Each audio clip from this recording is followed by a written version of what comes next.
Well, good morning and welcome to Tuesdays with the Pilgrim as we continue reading Flying Against Time. If you remember last week, we left Ted locked in a small cabin on a boat out in the middle of who knows where, and it ended with a key rasping in the lock to the door. We'll pick up from there. Ted Scott turned quickly as the door of the cabin opened and a man entered. He was an unprepossessing individual, short, squat, powerfully built, his face bearing the unmistakable stamp of the underworld. He started and stepped back as he caught sight of Ted standing near the porthole, and his hand went quickly to his back pocket. But a second glance at Ted's bound hands and feet reassured him, and he did not withdraw his weapon. He advanced a step into the room, taking care, however, to leave the door open, so that he could call for assistance if necessary. "So you're awake, eh?" the man growled. "I thought that dope might keep you dead to the world a little longer." "You guessed wrong," returned Ted curtly. "What is this boat, and where is she going?" The man leered evilly. "If I told you that, you'd know as much as I do," he returned. "No use trying to pump me, kid. The captain is the only one on board here that answers questions, and mostly he doesn't answer 'em. I just came in to see if maybe you wouldn't be wanting some breakfast." "So you're not going to starve me to death," observed Ted sarcastically. "That's awfully good of you." Now, kid, don't get sore," protested the other. "That won't get you anywhere. We've got you, and we're going to keep you. But we're going to treat you nice and pretty as long as you stay put and don't show no rough stuff. We ain't got no French chef on board, but you'll get good grub and plenty of it." "Bring it along then," said Ted. The man went out, carefully locking the door behind him, and reappeared in a few minutes with a fairly palatable meal. "There you are," he said as he arranged the dishes on the table. "Go to it." "How can I with my hands tied like this?" The man reflected for a moment. "I guess I can untie 'em while you eat," he said. "But listen, kid." He drew an automatic pistol from his pocket. "See this? It's got 6 pills in it, and each one of them is sure death. Any monkey business and this goes off. Get me?" "I got you," said Ted. The man untied the cords, then shifted his position to the farther side of the table, with his pistol bearing directly on Ted. It was not the pleasantest condition under which to eat a meal, but the young aviator made the best of it. He ate heartily, not because he was especially hungry, the drug had taken away his appetite in large degree, but because he knew that he must maintain his strength so that he could avail himself of any chance to escape that might be offered. After he'd finished, the man carefully retied his hands. "I got to do this right, kid, 'cause the captain is awful touchy and quick on the trigger if things don't go just to suit him. But maybe you'll find out that for yourself before long." "I want to see your captain and talk to him," said Ted. "Wanting is one thing, and getting is another," was the reply. "But I'll tell him what you say, then it's up to him." He took the dishes and went out. Ted Scott was left alone with his reflections. They were bitter enough. He lashed himself severely in his thoughts. Why, after all the warnings he had received, had he been so ill-advised as to go out into the street alone? If Jackson or somebody else had been with him, the attempt would most certainly not have happened. His contempt for danger had brought him his own punishment. 2 hours had elapsed while he was communing moodily with himself. Then he again heard the key turn in the lock. A man of medium height entered. That he was not an American, Ted saw at a glance. His swarthy complexion and coal-black hair and eyes bespoke of a southern origin, probably Italian. "Haggerty said you wanted to see me," he said abruptly. "Are you the captain?" asked Ted, without any sign of rancor. "I ain't no sailor," was the response. "If you mean, am I the big boss around here? Yes. The captain jumps when I speak. What do you want to see me about?" "I'm naturally curious to know whom I am indebted to for this unexpected sailing trip," returned Ted. "Cut out the highbrow stuff," said the fellow roughly. "When you talk to me, talk straight, see? You mean why you're here. Because I want you here. Ain't that reason enough?" "It is for you, I suppose," replied Ted, keeping a firm rein on his temper, "but not for me." "You don't count," was the curt reply. "Of course I know the real reason," went on Ted quietly. "Someone is interested in keeping me from making that airplane flight from coast to coast."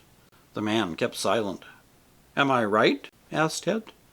"Go right on talking," the fellow said indifferently. "It don't interest me none. If it helps you to blow off steam, all right. Talk is cheap." "Not when money comes into it," observed Ted. "Of course you're not doing this for fun, you're doing it for money. But perhaps I can top any money you've been offered for this job. I'll give you $10,000 if you'll set me on shore anywhere in New England within the next 24 hours. And I'll promise to take no steps towards having you arrested or prosecuted." The man shook his head, though the big sum mentioned brought into his eyes a look of heightened respect for the one who offered it. "You're on the wrong steer, kid," he said. "What good would 10 grand do me if I was in my grave? And that's where I'd be if I took your kale. Nothing doing."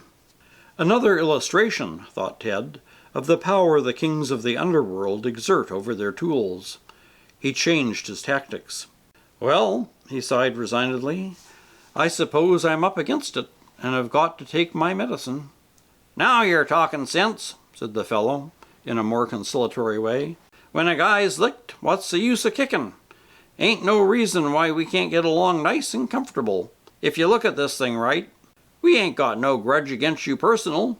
It's all in the line of business." "Well, that being so," said Ted, with a pleasant smile, "I suppose you'll have no objection to setting me on shore as soon as the last day set for the start of the race is over. It's all off after that day, you know." The thug glanced at him suspiciously, but Ted's face expressed only acquiescence of his fate. "You'll find out when the time comes," he replied. "Oh, that's all right," agreed Ted resignedly. "It doesn't matter much anyway, for my goose will be cooked. I just thought that you'd have done your job and would be glad to be rid of me. Of course my family will be anxious about me." "I should worry about your family?" sneered the fellow carelessly. "Now, you've had your little say, and I ain't gonna do any more talking." He turned to go out. Just a minute," said Ted with a smile.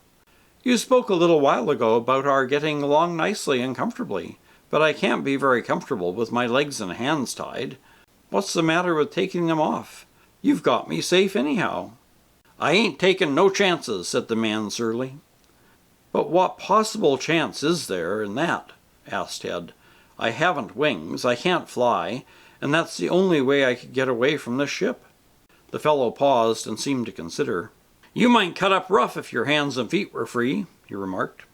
"If it wasn't for that, you might have freedom of the boat, for all I care." "Oh, I see," said Ted with a suggestion of taunt in his voice. "You're afraid of me. You with a whole crowd of tough lads, all of you, I suppose, with guns, afraid of one man who hasn't got as much as a toothpick. And I've always supposed you boys weren't afraid of anything that walks in 2 shoes. The shaft went home. It touched the fellow's professional pride, as Ted intended it should. "Say, fella, you're talking through your bonnet," he exclaimed. "These buddies of mine are so tough that if they fell off a skyscraper, it'd be the sidewalk that'd get hurt, not them. Afraid? I'll show you how afraid we are. Mike, come here," he called. A big red-bearded man appeared at his summons. "Take the ropes off this guy," the leader commanded. The man looked at his superior a little wonderingly, but obeyed. "That's all right, Mike," said the chief. "Now get along." Mike disappeared, and his boss turned to Ted. "Now, fella," he said, "that shows you how scared we are of you. You don't click with us all the way any more than a baby would. We got you just where we want you. All the same, you'll find out we're regular fellas if you play along with us right. We don't want to hurt you anyway unless we have to. You can even come and have your meals with us if you want to. But just remember, you ain't going nowhere. You got to stay on this boat as long as we want to keep you." "Oh, I understand that," acceded Ted. "You hold all the trumps in the game. I'm not fool enough to make you play them." "You bet I hold all the trumps," was the reply. "Now listen, fella, You can go anywhere you like on this boat as long as you act nice and pretty and keep your mouth shut. If I catch you saying one word to any of the gang, I'll fix you. And all the time you're on deck, one of the boys will be within 6 feet of you, watching. All right, I'm not so dumb. I throw down my hand, you take the pot. And I take back what I said a little while ago. You're not scared. You're a dead game sport. The fellow gave a grunt of gratified vanity and went out, leaving the door open. Ted did not at once avail himself of his freedom to range the boat. His arms and legs were cramped from their bondage. He rubbed them vigorously and stamped about the cabin until he had restored circulation. Only then, when he felt that they were as strong and supple as ever, did he think of going on the deck. The terrible depression that he had felt when he first found himself captive had to an extent vanished. A gleam of hope had crept into his heart. Not that he could have given any good reason for that. He was still utterly in the power of the men who had kidnapped him, far from friends or any hope of rescue. All they had to do was keep cruising around until the ultimate date for the starting of the race had passed. He had won the first round in the verbal combat by playing on the vanity of his captor. But apart from the personal comfort of being able to move around, what good would it do him? He seemed as far from real freedom as ever. Still, it was good to breathe deep draughts of the salt air when at last he sauntered out onto the deck. He found himself on a long, stout motor launch, which, while not big enough to venture far out to sea, was yet pretty large enough for cruising about the coast.